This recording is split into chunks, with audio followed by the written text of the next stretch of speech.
कल्पना कीजिए, समुद्र की सतह से करीब 40 फीट नीचे अंधेरे पानी में गोता लगाते हुए एक टीम को अचानक कुछ ऐसा दिखाई देता है जो वहां होना ही नहीं चाहिए। पत्थर की दीवारें, सीढ़ियां, एक शहर जैसी बनावट। कैमरे की लाइट जब उस मलबे पर पड़ती है तो टीम के हर सदस्य की सांस अटक जाती है, क्योंकि जो उन्होंने अभी देखा है वो किसी आम खंडहर की कहानी नहीं है। ये उस शहर के अवशेष हैं जिसका जिक्र हजारों साल पुराने ग्रंथों में मिलता है। एक ऐसा शहर जिसे खुद भगवान कृष्ण ने बसाया था और जो एक ही रात में समुद्र में समा गया। नमस्कार दोस्तों, स्वागत है आप सभी का शैडो वॉल्ट पर। आज हम बात करेंगे भारत के सबसे रहस्यमयी और सबसे कम समझे गए राज की, समुद्र के नीचे दबे शहर द्वारका की। एक ऐसी जगह जिसे साइंस और पौराणिक कथा दोनों ने खोजा है, लेकिन आज तक कोई भी पूरी सच्चाई तक नहीं पहुंच पाया।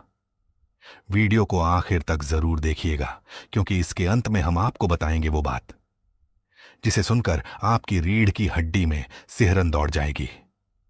दोस्तों, गुजरात के पश्चिमी तट पर आज भी एक शहर बसा है जिसका नाम है द्वारका।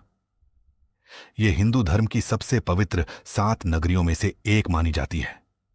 लेकिन जिस द्वारका की बात हम आज कर रहे हैं वो शहर नहीं है जो जमीन पर दिखता है। हम बात कर रहे हैं उस शहर की जो आज समंदर की गहराइयों में दफन है। महाभारत और भागवत पुराण में एक कहानी मिलती है। कहा जाता है कि भगवान कृष्ण ने मथुरा छोड़ने के बाद समुद्र से जमीन का एक टुकड़ा मांगा और वहां एक भव्य नगरी बसाई, सोने के महलों वाली, चौड़ी सड़कों वाली और इतनी सुंदर कि उसे स्वर्ग की उपमा दी गई। लेकिन जिस दिन कृष्ण ने इस धरती को छोड़ा, कहते हैं कि उसी दिन समुद्र वापस लौट आया और पूरा शहर कुछ ही घंटों में पानी में समा गया। अब तक के लिए यह सिर्फ एक धार्मिक कथा लगती है ना? लेकिन दोस्तों, यहीं से कहानी में वह मोड़ आता है जिसने पुरातत्वविदों, आर्कियोलॉजिस्ट्स की नींद उड़ा दी। 1980 के दशक में भारत के मशहूर पुरातत्वविद डॉक्टर S.R. राव और उनकी टीम ने द्वारका के तट के पास समुद्र में गोता लगाना शुरू किया, और जो उन्हें मिला उसने पूरी दुनिया को हैरान कर दिया।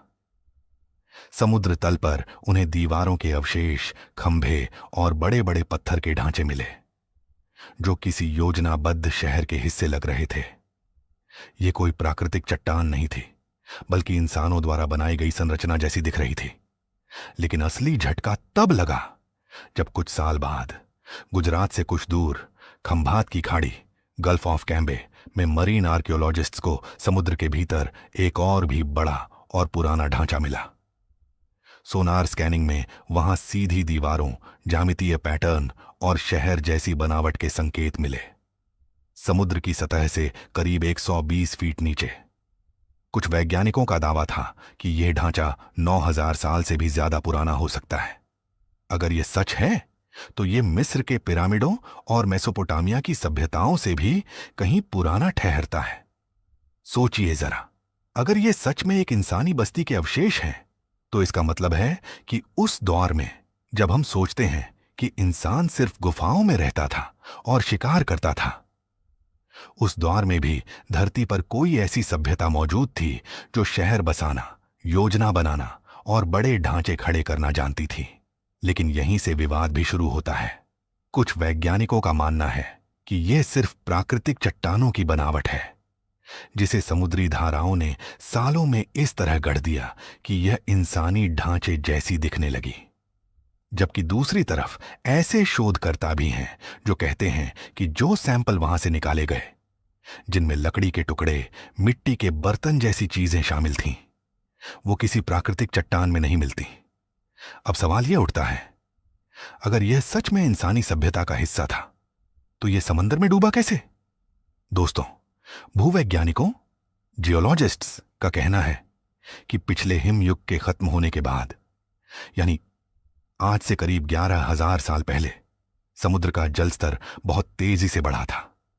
बर्फ पिघली, समंदर फैला और दुनिया भर के कई तटीय इलाके पानी में डूब गए। हो सकता है कि उस द्वार की कोई बस्ती इसी वजह से समुद्र में समा गई हो। लेकिन फिर वो कहानी कैसे बनी जो हजारों साल से पीढ़ी दर पीढ़ी चली आ रही है? कि एक रात में पूरा शहर डूब गया। यहीं पर बात और भी दिलचस्प हो जाती है। दुनिया भर की अलग अलग सभ्यताओं में एक जैसी कहानियां मिलती हैं, एक ऐसे शहर या टापू की जो कभी बहुत ताकतवर था और जो अचानक समुद्र में डूब गया। यूनानी दार्शनिक प्लेटो ने भी एक ऐसे ही डूबे हुए शहर का जिक्र किया था, जिसे आज दुनिया अटलांटिस के नाम से जानती है। क्या द्वारका और अटलांटिस की कहानियां किसी एक ही सच्चाई के दो अलग अलग रूप हैं? क्या दुनिया के अलग अलग कोनों में बिना एक दूसरे से जुड़े इंसानों ने एक ही तरह की तबाही को अपनी अपनी भाषा में याद रखा? दोस्तों, गोताखोरों, डाइवर्स का यह भी कहना है कि जब वे द्वारका के पानी के अंदर उन खंडहरों के पास पहुंचते हैं तो वहां का माहौल अचानक बदल जाता है। पानी असामान्य रूप से ठंडा महसूस होता है और कई बार कंपास की सुई भी अजीब तरीके से घूमने लगती है। स्थानीय मछुआरे आज भी कहते हैं कि कुछ रातों में जब समंदर बिल्कुल शांत होता है तो पानी के नीचे से घंटियों और शंख बजने जैसी आवाजें सुनाई देती हैं, मानो नीचे कोई मंदिर अब भी जाग रहा हो। क्या ये सिर्फ हवा और पानी की गूंज है, या फिर नीचे दबे उस शहर की कोई ऐसी ऊर्जा है जो आज भी वहां मौजूद है?